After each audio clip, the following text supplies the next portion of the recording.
Hi, this is Josh Tocco, the director. And this is Greg Hughes. I wrote the script and I play Abe. Originally, the script called for a more urban setting. A lot of the scenes took place out in a terrace in presumably New York City or Chicago or one of those, and was a little too grand for our finances. So we diluted it a bit, and I reworked the script and gave it to Josh in a more rural setting, which we were happy enough to obtain this beautiful home to shoot at for a few days by a very gracious woman, and we really just lived in her house from the hours of 12:30 until 5 in the morning for 3 days or so. The Winchester Drive is it's the real street that we went on September 22nd. Is the first day of the shoot. And for those cinephiles out there, you probably know that Anhedonia was the original title of the script that eventually became the film Annie Hall by Woody Allen. And in many ways, in writing this, I was influenced very heavily by Woody's work, and just sort of our ode to him. That's actually a dictionary, not to be mistaken for a Bible, which my father did upon seeing the screenshots, the still photography done by Jane Feldman. But I think it's a little more apparent when we cut to that insert shot right there. Yeah, we decided to put the definition of the word because not many people knew what it meant. The spinning heart there. We know it's continuity error. We kind of liked the idea that it was spinning when the title came up.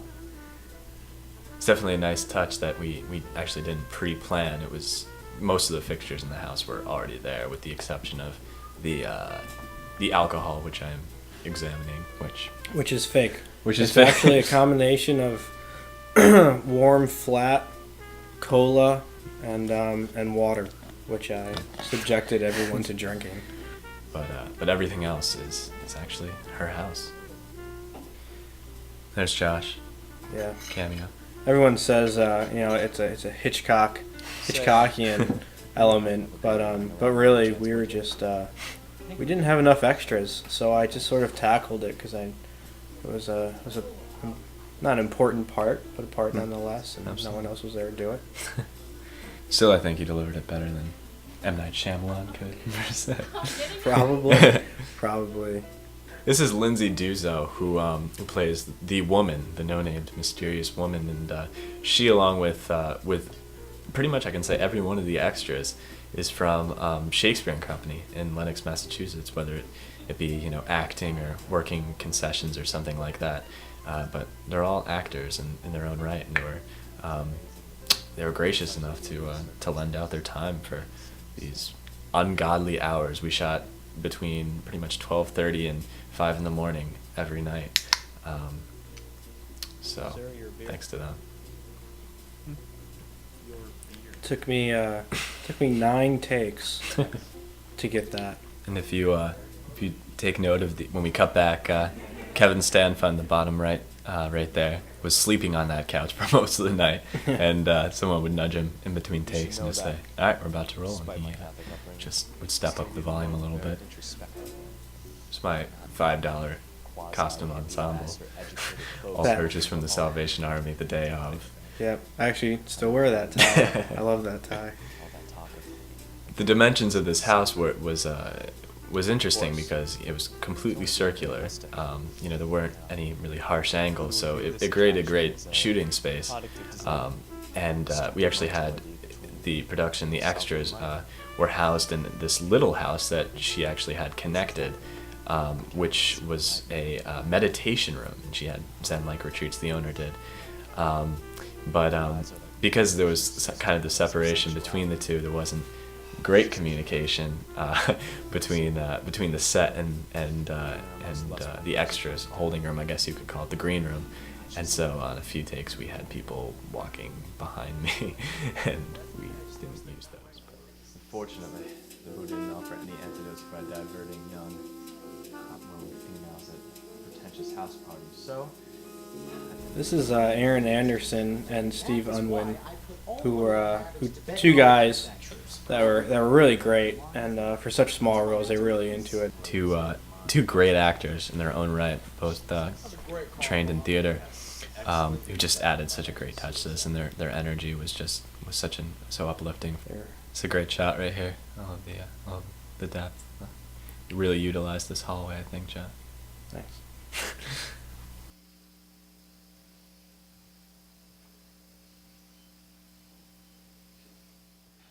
There she goes.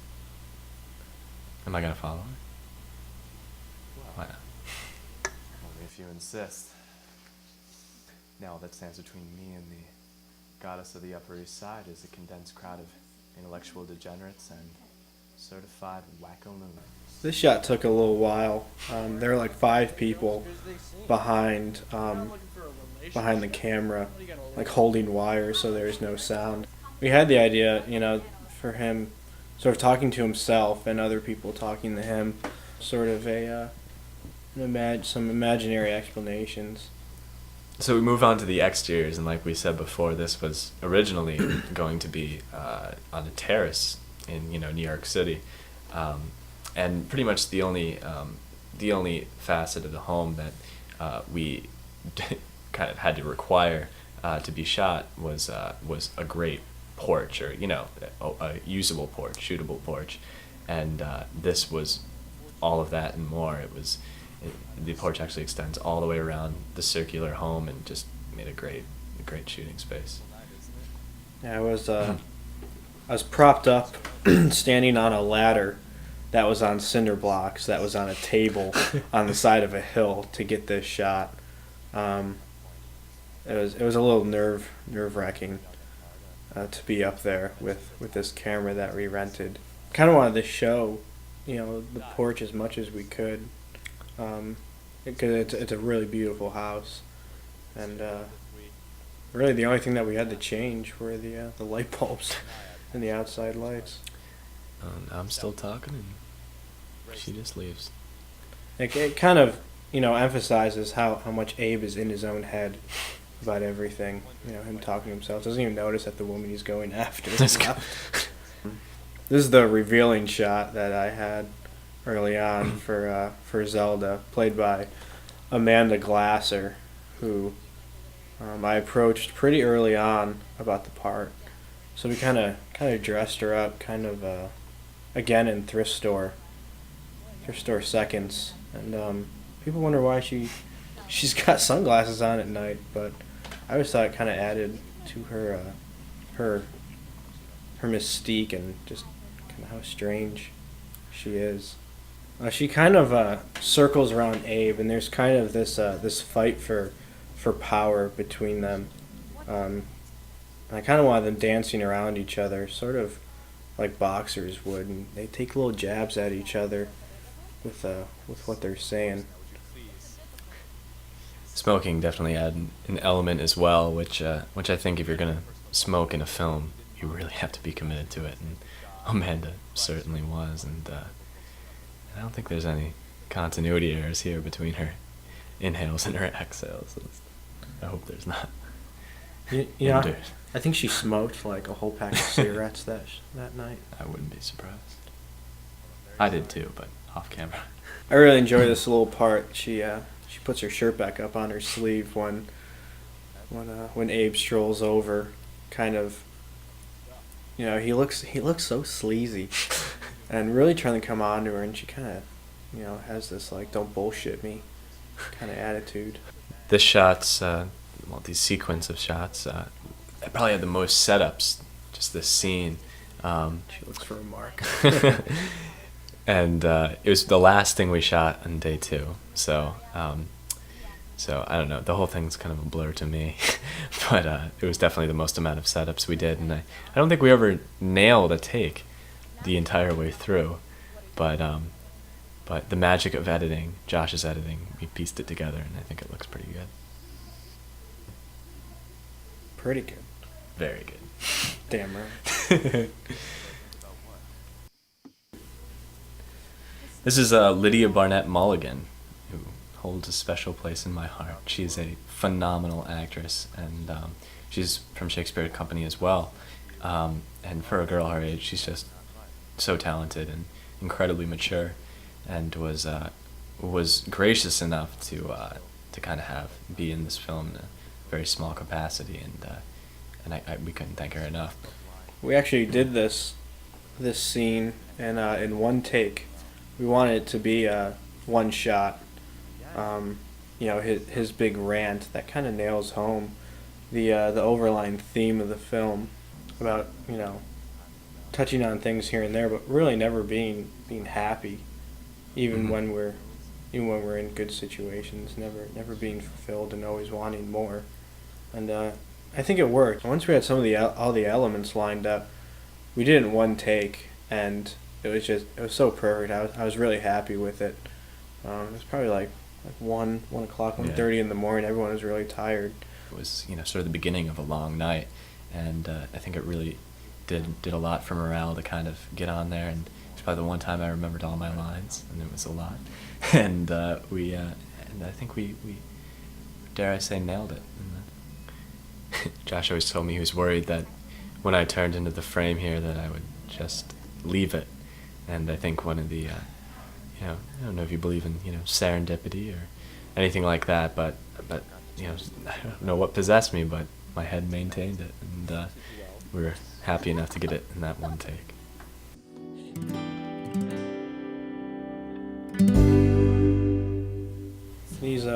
This song, when I first read the script, was the song I had in mind. I thought the lyrics really did justice to the film. And although Greg disagrees with the idea that everybody shows up so many times, we had such a limited number of people working on this, and everyone did so much. The actors were doing crew, and sometimes the crew were doing acting, and it was I kind of wanted to pay tribute to everybody, doing everything and other little tiny things, and it's perfect timing with the song. Aaron Anderson isn't scripted as Sandwich Man, but one facet of his character that he committed to was we had these little sandwiches that I don't think I've ever gotten to a shot. I think I'm eating them at one point, but he is, I believe, eating them in every one of his takes. It was just sort of his thing, and so he became Sandwich Man in our eyes.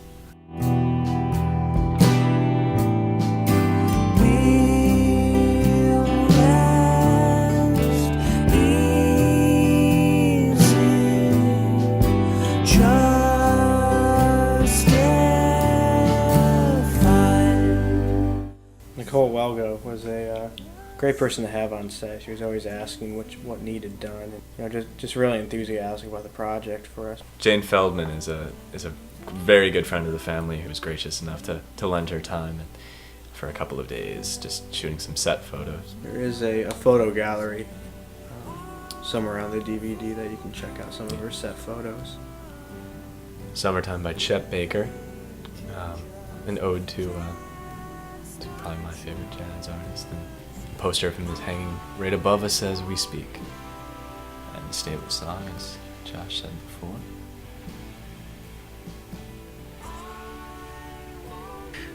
None of these people know that we're using their music. Most important part of the credits right here. Yeah, some of these people were the people that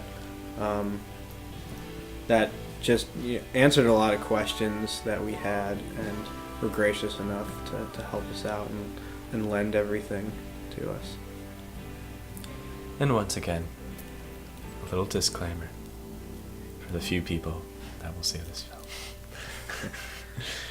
But thanks again, everyone. Hope you enjoyed it, and I'm gonna go smoke a cigarette now. Me too. Bye.